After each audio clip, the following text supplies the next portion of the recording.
Halo semuanya, kembali lagi bersama saya Johan Leonardo di Jurnal Trading ID. Jadi pada kesempatan video kali ini saya akan bahas kembali untuk update dari USD/JPY, yang gimana kita perhatikan USD/JPY saat ini sudah naik cukup tinggi ya. Dia itu sempat sideways dari harga 109 sampai dengan 110, dan akhirnya pada tanggal 22 September ya sampai dengan 23 September dia breakout dari sideways-nya tersebut dan langsung naik terus ya. Ini masih naik terus sampai dengan harga 114. Sebenarnya kalau dari kenaikan ini, kalau kita perhatikan, kenaikan ini juga dipicu oleh berita yang cukup banyak ya beredar saat ini, seperti krisis energi di Jepang. Jadinya ini membuat si yen ini melemah terhadap si dolar.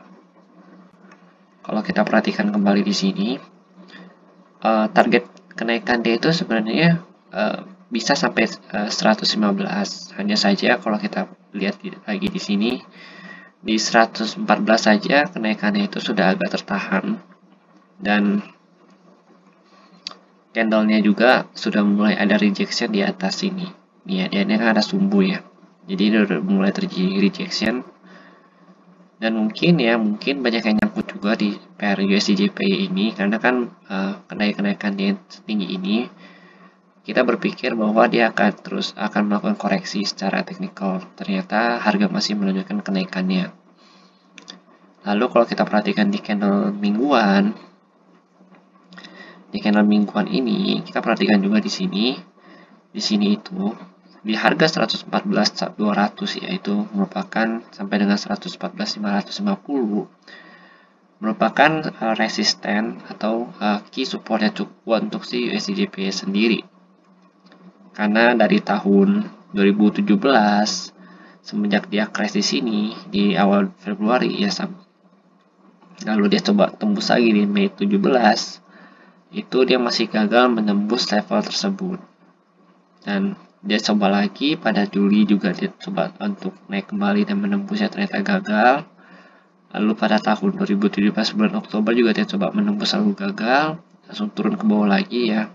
Di sini juga sama, pada tahun 2018 bulan Oktober dia coba untuk tembus di sini, cuma masih gagal lagi, dan akhirnya turun kembali ke bawah. Di sini dia coba tembus ya.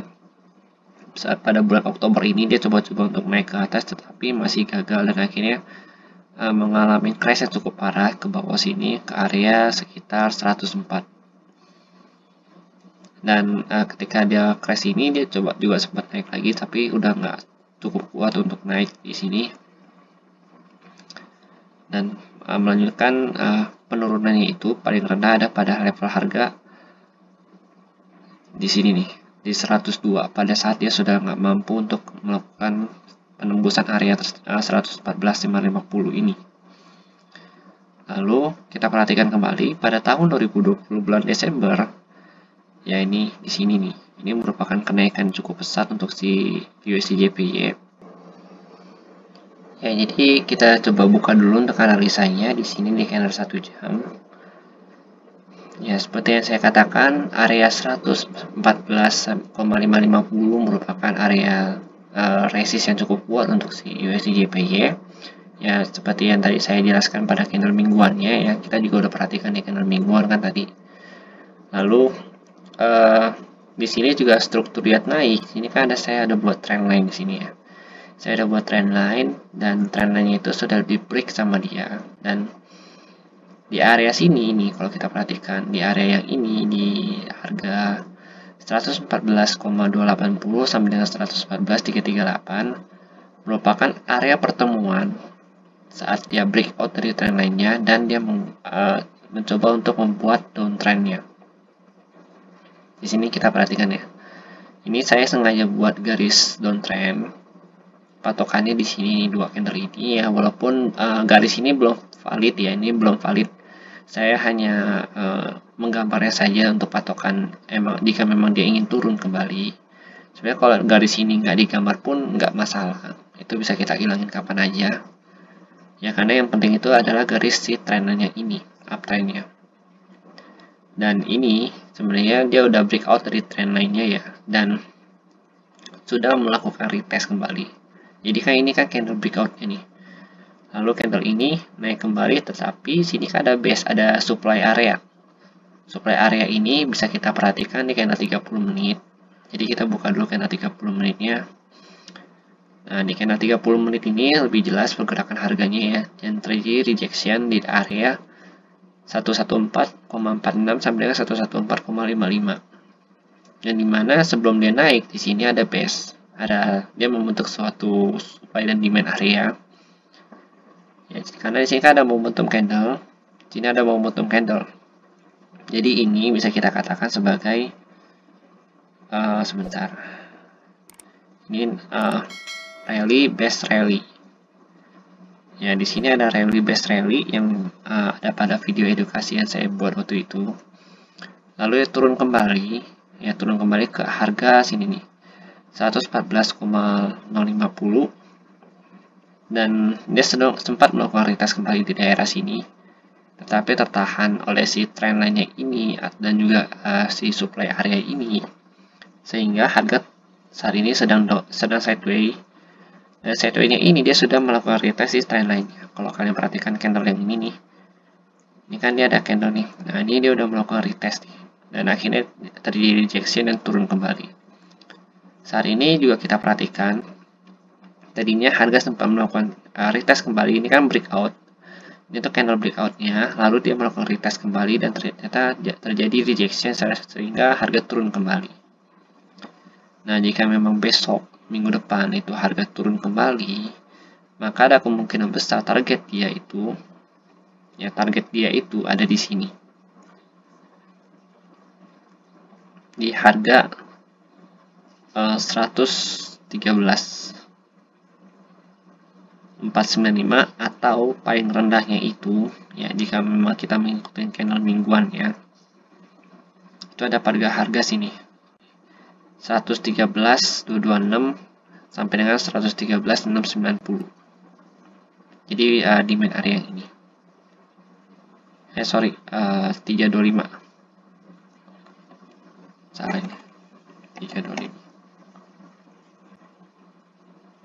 ini ya, 113.226 sampai 113.325. Ini merupakan area sideways dia nih, sebelum dia melakukan kenaikan ke 114.550 ini, atau mendekati 550.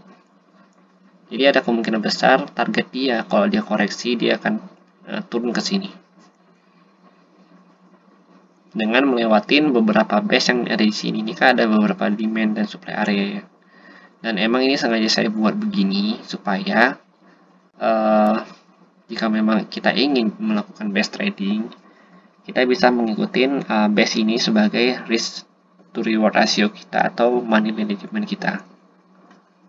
Jadi misalkan dia sudah ada di area sini, dan mungkin kita bisa prepare to buy di sini dengan stop loss kita di luar area ini. Lalu jika memang dia breakout dari area sini dan kita mau buy, berarti stop loss kita itu ada di atas area support supply-nya. Begitupun seterusnya ya. Nah, untuk yang garis ini adalah area support dia, yang emang sengaja saya nggak buat sebagai supply dan demand area, karena support ini terlalu dekat dengan supply dan demand area yang ada pada di bawahnya.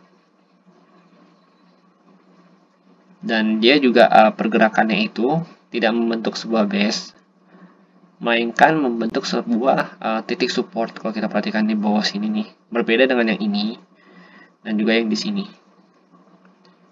Ini juga merupakan supply dan demand area. Ini tetapi kalau yang untuk ini base. Kalau yang ini juga saya tidak membentuk base karena ini merupakan supply, ini merupakan support area dia juga. Jadi memang ketika harga nanti dia turun kembali, pertama-tama dia akan menguji kembali di area di sini nih. Dia akan menguji kembali di 114.050. Dan ketika dia menembus ini, maka dia akan menunjukkan pergerakannya ke sini. Ya, karena kalau kita perhatikan sini ada order block ya, di sini ada order block dikit sebelum dia menunjukkan kenaikannya. Dan ini order block yang di sini itu masih fresh semua ya, masih fresh. Kecuali base yang di bawah sini, karena ini base kan udah diuji beberapa kali sama dia. Dari tanggal 11 Oktober sampai dengan 14 Oktober base ini sudah diuji sama dia. Tetapi untuk base-base yang di sini nih, ini yang di 113.833, terus 113.884, terus yang ini 113.640 sampai 113.690 merupakan area base yang masih cukup fresh untuk si USD JPY sendiri. Ya, berbeda dengan halnya base yang ini. Kalau base yang ini kan udah diuji ya beberapa kali sama dia. Masih cukup fresh dan juga masih valid, hanya saja kalau dikatakan fresh, masih lebih fresh base yang di bawah ini. Nah, intinya kalau dia mau turun ke bawah, dia harus bisa close di bawah 14 ya, 114.050. Lalu kita perhatikan ketika memang candle ada rejection di sini, ya dia udah menguji kembali, kita bisa open di sini dengan target kita di sini, target 1, target 2, dan target 3 kita di sini. Lalu jika memang kita masih open di sini dan harga lanjut turun, kita bisa set BE kita itu ada di sini. Lalu dengan target kita ini di sini. Jadi sewaktu-waktu ketika harga naik ke atas kembali menguji 114.050, kita masih menyimpan profit yang cukup ya, untuk karena kan target kita di sini, target 1 kita. Lalu target 2 kita di sini dan target 3 saya itu ada di sini. 113.226 sampai 113.325. Itu jika memang benar market turun. Tapi kalau memang market naik kembali, maka dia ada kemungkinan besar untuk menguji kembali di area 114.550. Karena kan 115.550 ini belum disentuh sama dia ya. Jadi ada kemungkinan besar ketika dia reversal di sini, dia langsung naik kembali ke atas dulu, baru dia turun ke bawah.